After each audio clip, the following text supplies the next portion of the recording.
Physical refining செய்யப்பட்ட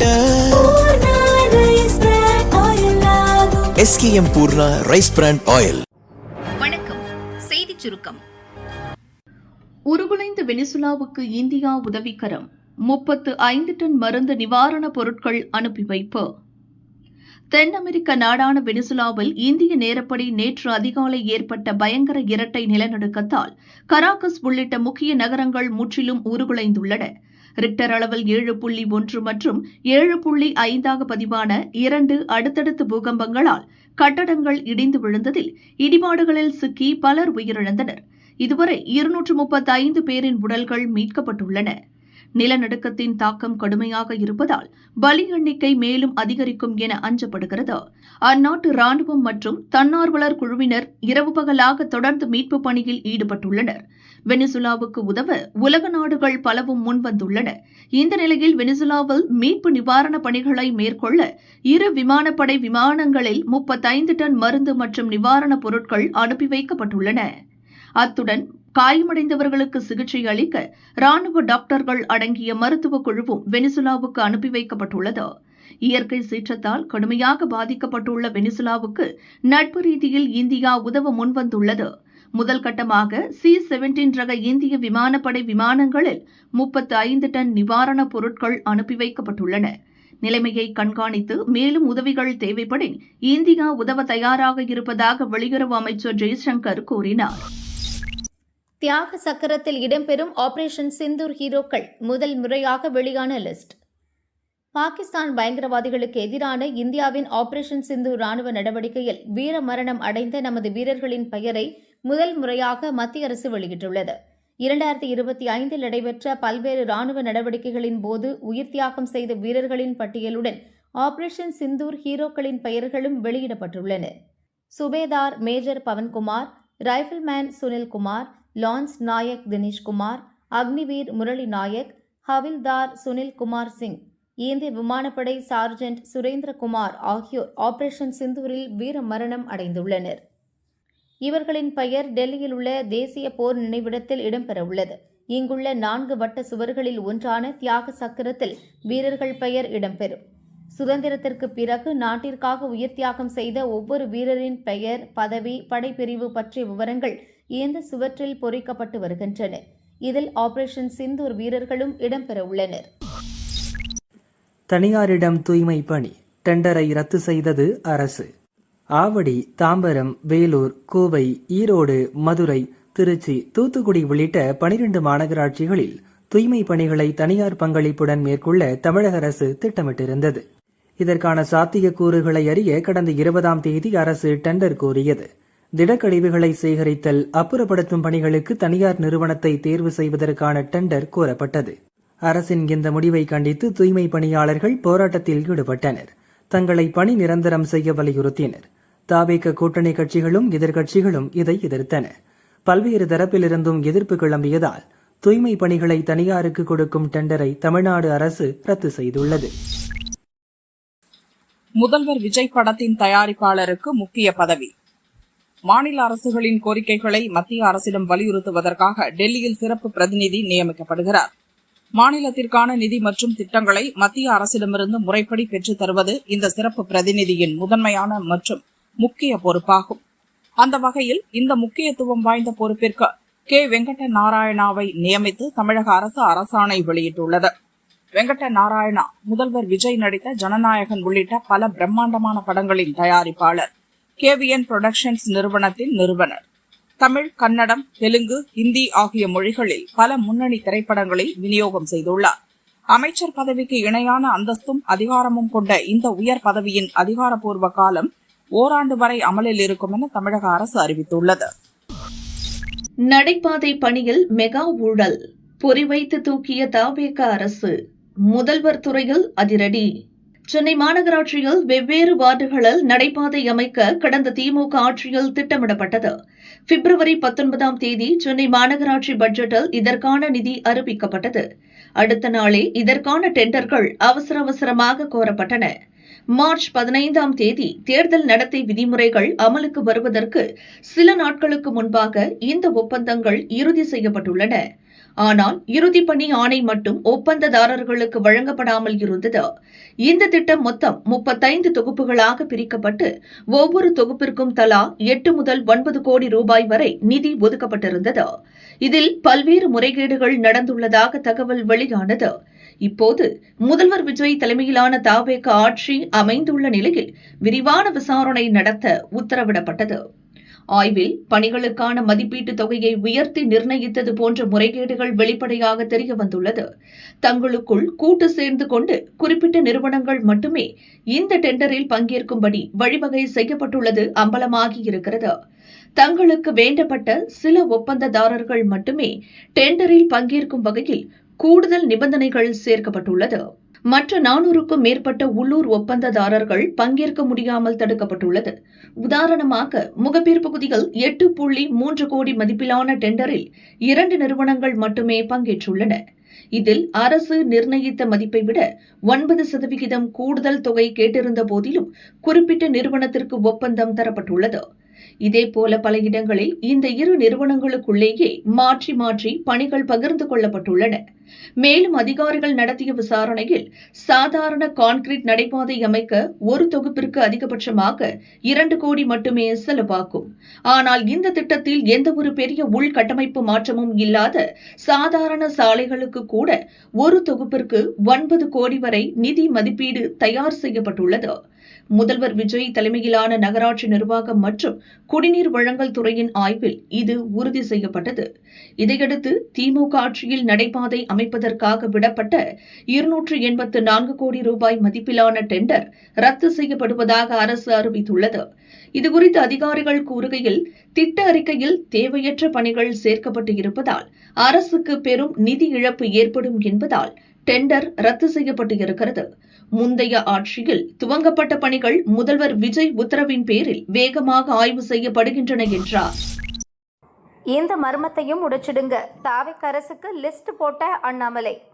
திமுக ஆட்சியில் நடந்த மேலும் சில ஊழல்கள் குறித்தும் தவேக அரசு கவனம் செலுத்த வேண்டும் என அண்ணாமலை கேட்டுக் கொண்டுள்ளார். அவரது அறிக்கை 2022 திமுக ஆட்சியில் வழங்கப்பட்ட சாலை கான்ட்ராக்டுகளை செயல்படுத்துவதில் முறைகேடுகள் நடந்த விவகாரம் தொடர்பாக முன்னாள் அமைச்சர் ஏவா வேலுவின் வீடு மற்றும் அவர் தொடர்புடைய இடங்களில் லஞ்ச ஒழிப்புத்துறை நேற்று ரைடு நடத்தியது. தவேக அரசு உத்தரவின்படி எஃப்ஐஆர் பதிவு செய்யப்பட்டு இந்த சோதனை நடந்துள்ளது. முந்தைய திமுக ஆட்சியில் நடந்த ஊழல் தொடர்பாக விசாரிக்க தவேக அரசு எடுத்த நடவடிக்கைகளை வரவேற்கிறேன். இந்த வழக்குகள் விரைவாக முடிவுக்கு கொண்டுவரப்படுவதையும் குற்றவாளிகள் சட்டப்படி தண்டிக்கப்படுவதையும் தவேக அரசு உறுதி செய்யும் என்று நம்புகிறேன்.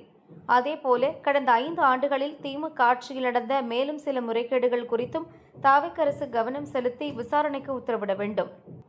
விதிகளை மீறி பிஜிஆர் எனர்ஜி நிறுவனத்திற்கு 800 அனல்மின் நிலைய விரிவாக்க திட்டத்தை வழங்கியது. சத்துணவு தொகுப்பை ஆவின் நிறுவனம் தயாரிக்க முன்வந்த போதும் தனியாரிடம் அதிக விலைக்கு ஹெல்த் மிக்ஸ் கொள்முதல் செய்தது. பொங்கல் இலவச வேஷ்டியில் பருத்திக்கு பதிலாக அதிகப்படியான பாலிஸ்டரை பயன்படுத்தியது. போக்குவரத்து துறையில் ரிஃப்ளெக்டிவ் பிளேட்ஸ் கொள்முதல் செய்தது. தமிழக மருத்துவ சேவை கழகத்தில் பூச்சிக்கொல்லி மருந்துகள் வாங்கியது. மகாத்மா காந்தி தேசிய ஊரக வேலைவாய்ப்பு உறுதி திட்ட முறைகேடு உள்ளிட்ட முறைகேடுகள் குறித்தும் தவேக அரசு நடவடிக்கை எடுக்க வேண்டும். உதயநிதி ஸ்டாலினின் ரசிகர் மன்றமும் நோபல் ஸ்டீல்ஸ் நிறுவனமும் ஒரே முகவரியில் செயல்பட்ட விசித்திரமான ஒற்றுமை பற்றியும், முன்னாள் முதல்வர் ஸ்டாலின் துபாய் சென்று வந்த உடனே நோபல் ஸ்டீல்ஸ் நிறுவனம் தமிழகத்தில் 1000 கோடி முதலீடு செய்வதாக அறிவித்தது பற்றியும் பல ஆண்டுகளாக கேள்வி எழுப்பி வருகிறோம். அந்த முதலீடு வெறும் அறிவிப்பாகவே இருக்கிறது. நீண்ட காலமாக தீர்க்கப்படாமல் இருக்கும் இந்த மர்மத்தை உடைக்கவும் தவேக அரசு நேரம் ஒதுக்கும் என்று நம்புகிறேன் என அண்ணாமலை கூறியிருக்கிறார். இங்க திமுக எம்எல்ஏ தானே, எப்படி நீங்க இது மாதிரி பேசலாம்? கனிமொழியை ஓடவிட்ட பெண்கள். தூத்துக்குடி காயல்பட்டினம் அடுத்த ஓடக்கரையில் எம்எல்ஏ தொகுதி மேம்பாட்டு நிதியில் நிழற்குடை கட்டப்பட்டது. திமுக எம்பி கனிமொழி மற்றும் திருச்செந்தூர் எம்எல்ஏ பி அனிதா ராதாகிருஷ்ணன் அதனை திறந்து வைத்தனர். அப்போது அங்கு வந்த பெண்கள், எங்கள் ஊரில் பஸ் நின்று செல்வதில்லை, எம்பியான நீங்கள் ஒரு வார்த்தை சொன்னால் போதும் என்று கேட்டனர். அதற்கு பதில் சொன்ன கனிமொழி, இது நம்ம ஆட்சி இல்ல, நம்ம முதல்வராயிருந்தால் செய்யலாம் என்றார். இதனால் ஆத்திரமடைந்த பெண்கள் அவரை முற்றுகையிட்டனர். ஆட்சி மாறினாலும் அனிதா ராதாகிருஷ்ணன் தானே இந்த தொகுதி எம்எல்ஏ, இத்தனை வருஷம் நீங்க தானே ஆட்சியில இருந்தீங்க, எப்படி நீங்க இந்த மாதிரி பேசலாம் என சரமாரியாக கேட்டனர்.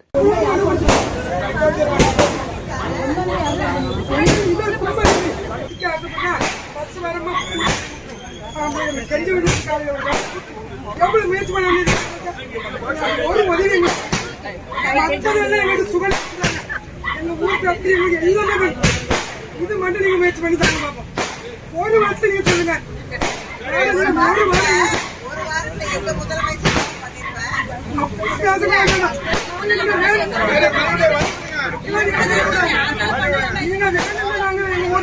சுகன் பார்ப்போம்.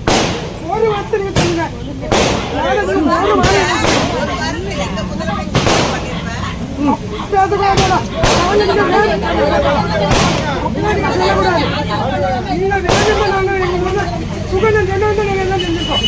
இதனால் செய்வதறியாது தவித்த எம்பி கனிமொழியும் எம்எல்ஏ அனிதா ராதாகிருஷ்ணனும் அங்கிருந்து உடனடியாக கிளம்பினர். சென்னை முழுக்க இறங்கிய புல்டோசர், வெட்டி தூக்கப்படும் விளம்பர பேனர்கள். சென்னையில் சமீபத்தில் பெய்த பலத்த மழை மற்றும் சூறைக்காற்றினால் நகரின் பல்வேறு இடங்களில் வைக்கப்பட்டிருந்த விளம்பர பேனர்கள் சரிந்தது. குறிப்பாக மதுரவாயிலில் பஸ் ஸ்டாண்ட் அருகே இருந்த ஒரு பெரிய விளம்பர பலகை மின்கம்பத்தின் மீது சரிந்து விழுந்தது. பஸ்ஸுக்காக காத்திருந்த பயணிகள் அலறியடித்து ஓடி உயிர் தப்பினர். இந்த விபத்தில் அருகிலிருந்த வீடுகளின் சுவர்களும் சேதமடைந்தன. அதேபோல் பல்லாவரம் துறைப்பாக்கம் ரோட்டில் ஒரு வாகனத்தின் முன்பக்க கண்ணாடி மீது பேனர் விழுந்தது. இப்படி நகர் முழுவதும் பல அரசியல் மற்றும் தனியார் பேனர்கள் சாலையில் விழுந்து போக்குவரத்திற்கு பெரும் இடையூறு உண்டானது. இந்த விபத்துகளை தொடர்ந்து சட்டவிரோத விளம்பர பேனர்களை அகற்றும் பணியை சென்னை மாநகராட்சி தீவிரமாக தொடங்கியுள்ளது. விபத்து ஏற்படுத்திய மதுரவாயில் விளம்பர பலகையின் உரிமையாளருக்கு 1,00,000 ரூபாய் அபராதம் விதிக்கப்பட்டுள்ளது என மாநகராட்சி கமிஷனர் சமீரன் தெரிவித்துள்ளார். தொடர்ந்து அனைத்து மண்டலங்களிலும் சட்டவிரோத பேனர்களை அகற்றும் பணி முழுவீச்சில் நடக்கிறது. விளம்பர பேனர்களை வெட்டி அகற்றுவதற்கு கட்டிடத்தின் உயரத்தை பொறுத்து சதுர அடிக்கு 22 முதல் 33 ரூபாய் வரையும், அவற்றை லாரிகளில் ஏற்றி செல்ல 8 மணி நேரத்திற்கு 5,250 மற்றும் கிரேன் பயன்பாட்டிற்கு 1 மணி நேரத்திற்கு 750 ரூபாய் என்றும் கட்டணம் நிர்ணயிக்கப்பட்டுள்ளது.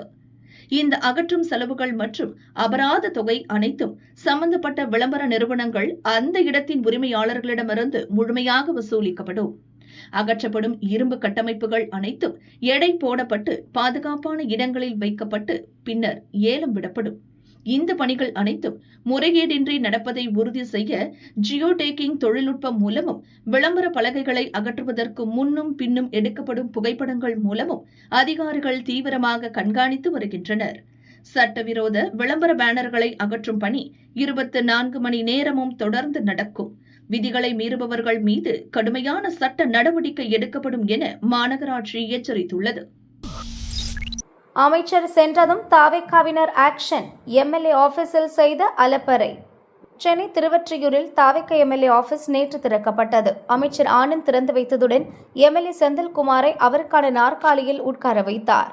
விழா முடிந்ததும் ஆனந்த் புறப்பட்டார். எம்எல்ஏ மற்றும் நிர்வாகிகள் வழியனுப்ப உடன் சென்றனர். அந்த நேரம் பார்த்து தாவேக்கா பெண் நிர்வாகிகள் சிலர் ஒருவர் மாறி ஒருவர் எம்எல்ஏ சீட்டில் உட்கார்ந்து செல்ஃபி மற்றும் ரீல்ஸ் எடுத்தனர். தாங்களே எம்எல்ஏ ஆகிவிட்டதைப் போலவும், மற்றவர்கள் பூங்கொத்து கொடுத்து வாழ்த்துவது போலவும் போஸ் கொடுத்து ரீல்ஸ் எடுத்து ஜாலி செய்தனர். இது பேசுபொருளாகியுள்ளது.